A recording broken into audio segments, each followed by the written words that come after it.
দুটো সুন্দর ছুটির দিন কাটিয়েছি। তবে বড্ড বেশি অ্যাক্টিভ ছিলাম আমরা এই ছুটির দিন দুটোতে। এখন বেশিরভাগ ছুটির দিনগুলোতেই আমরা বড্ড বেশি অ্যাক্টিভ থাকি। জানি না কেন এখানে এসেই এই সব রবিবার বাজার টাজার হয়ে যাচ্ছে। তো পরের গলিতেই যাব আমি। তো চলো যাওয়া যাক। এখন বাজে সকাল 8টা। আমি 7:30টার দিকে ঘুম থেকে উঠলাম, যাবো ওই খাটালটাতে, সামনেই দেখতে পাচ্ছই তোমরা। তো হাঁটতে এসে আমি উদ্ঘাটন করেছি এই জায়গাটার আর কি। তো প্রমিকে আমি বললাম যে চলবে নাকি, ও তো এক পায়ে খাড়া, তাই জন্য আমি আন্টির সাথে কথা বলে গেছিলাম শনিবার এসে, তো সোমবার থেকে চালু করব বলেছিলাম। তো আজকের দিনটাই আন্টিকে বললাম যে আমি সোমবারটাই শুধু সকালবেলা নিয়ে গেলাম, মঙ্গলবার থেকে আমি সন্ধেবেলা আসবো। তো আন্টি বললো কোনো অসুবিধে নেই, কারণ সকালে কি বলো তো 7টার সময় আসলে আন্টি বলছে সব থেকে ভালো হয়। তো আমি আসতে পারবো না 7টায়। তারপরে এসে আমি পাউরুটি নিলাম আর নেব ফুল ওই মাসির কাছ থেকে। তো হাঁটতে বেশ ভালোই লাগলো, রোদটা তেমন নেই আর হাওয়া দিচ্ছে, তো বেশ আরাম লাগছে। Good morning, welcome back to our channel. আশা করবো তোমরা প্রত্যেকে ভালো আছো, আমরাও ভালো আছি। এখন বাজে সকাল 8টা 53। হ্যাঁ, আমি তো বসেই আছি, তোমরা তো জানোই। কিন্তু তার আগে আমি কিন্তু অনেক কাজ করে এসেছি, তোমরা দেখলেই। হেঁটে চলে বেরিয়ে অনেক কিছু নিয়ে তারপরে এলাম বাড়িতে। আমি 9টায় উঠবো, মানে আমার ভিডিও পাবলিশ হবে, তো আমি সব চেক টেক করে নিয়ে তারপরে উঠবো। কারণ কাজে চলে গেলে না ওই চেক করতে আমার অনেকটা লেট হয়। তখন যদি কোনো ভুল বেরোয়ও তখন আমার হাতে কিছু থাকে না, কারণ অলরেডি ভিডিও বেরিয়ে 15-20 মিনিট হয়েও যায়। তো ওই জন্য আমি একটু বসে ওয়েট করছি, 9টা বাজলেই জাস্ট আমি চেক করে নিয়ে কাজে উঠবো। যাই হোক, আমি সকাল সকাল একটু হাঁটাচলা করে এলাম। সকালে হাওয়াটা খেতে ভালোই লাগলো, বেশ রোদটা ওঠেনি তো তাই জন্যে।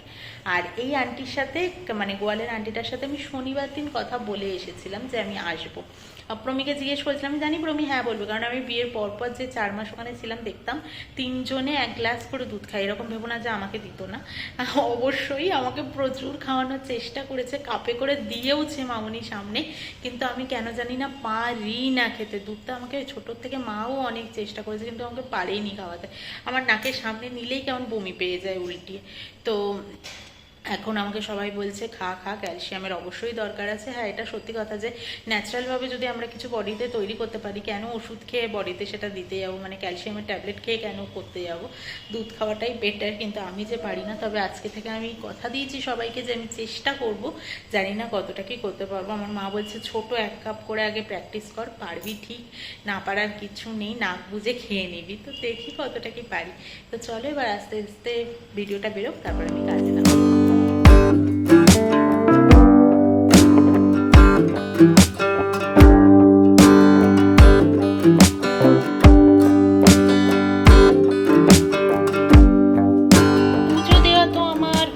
গেছে, আর আজকে শিব ঠাকুর জন্য ছোট্ট মালাটা বানিয়েছিলাম। আমি দেখলাম এই সাইজটাই একদম ঠিক আছে পরানোর জন্য।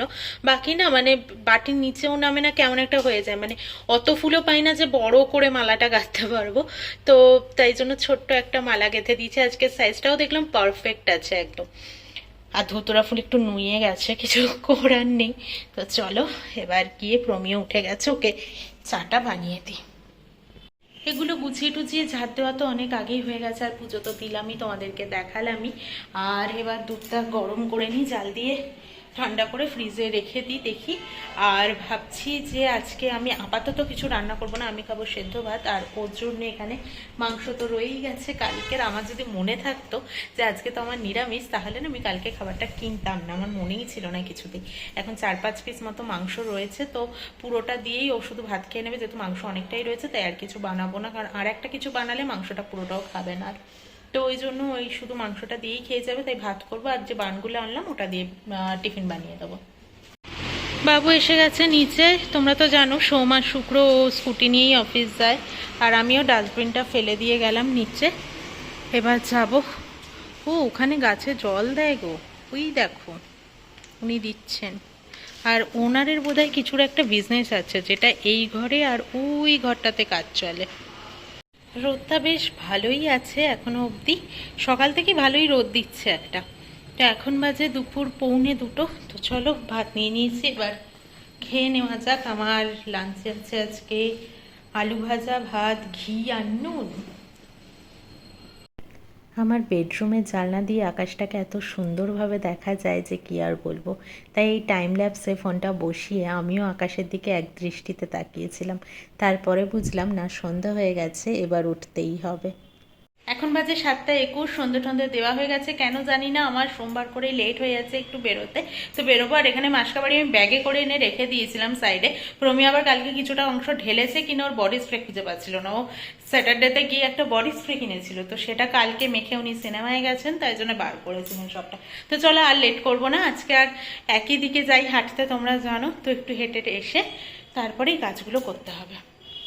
মাসকাবাড়ি গোছাতে এসে আগে গোলমরিচ গুঁড়ো করে নিলাম। গোলমরিচ গুঁড়ো করা না একটা মানে চোখ মুখ কেমন একটা জ্বলে যায় যেন মিক্সির ঢাকনাটা খুললে। তো অনেকটাই হয়েছে, অনেক দিনই চলে যাবে, এক গাদা করে তো আর গোলমরিচ গুঁড়ো খাই না।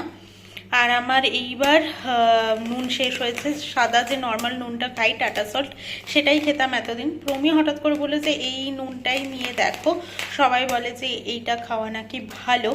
তো রক সল্ট, দেখা যাক কতটা কি ভালো জানি না, তাই জন্য এবার থেকে এটাই আনা হচ্ছে। এটাও একটু এটার মধ্যে ঢেলে রাখবো, ওই ডিমের পোচ টোচ করলে বা ডিম সেদ্ধর মধ্যে দিতে না সুবিধা হয়।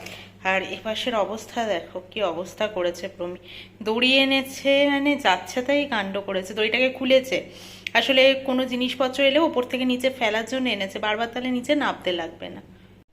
এই হচ্ছে আমাদের সমস্ত বাজার এখানে সাজিয়ে নিয়েছি। এবার আমার তাহলে করতে সুবিধা হবে। এখানে সব আছে ডাল আর ওই বাসমতি চাল, আটা, ময়দা এইসব রয়েছে। আর এখানে রয়েছে চালটা। চালটা পরে ব্যবস্থা করবো, আগে আপাতত এইগুলোর ব্যবস্থা করে নিই। বাজে এখন 9:37, পুরো ঘামিয়ে গেছে আমি কাজ করতে করতে। আর ফ্যানটা চালিয়ে নিইনি, কারণটা হচ্ছে ওই ডাল ঢালো, চাল ঢালো, তারপরে আটা ময়দা এগুলো দেখবে ছড়ায় বেশি, তাই জন্য আমি ঢালিনি।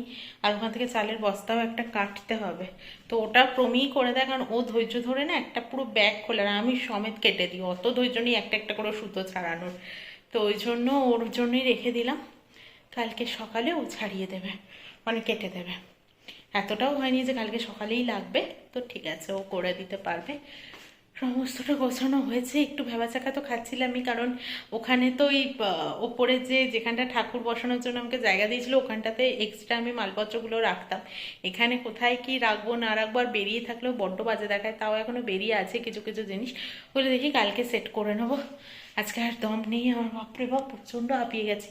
রাতে করবো ভুনা খিচুড়ি আর কুমড়ো ভাজা, তাই কথা হলো প্রমির সাথে, যদিও ও আলু ভাজা বলছিল, দেখি এবার কি করি। দুপুরে যেহেতু আমি আলু ভাজা খেয়েছি, তাই জোর খাওয়া বলছে না আবার আলু ভাজা, তো দেখি, কালকেও আলু ভাজা খাওয়া হয়েছে, দেখি কোনটা করি না করি। তারপর আবার ভাবছি কুমড়ো ভাজার সাথে কেমন লাগবে না লাগবে, এসব ভেবেও ভাবছি, দেখি কি করি। আপাতত সব গুছিয়ে রেখে যাই, মুগ ডালটা ভেজে রেখে যাই, ডাল নামানোর সময় কৌটোর নিচে যে ডালটা ছিল ওটা বাটিতে আমি ঢেলে নিয়েছি।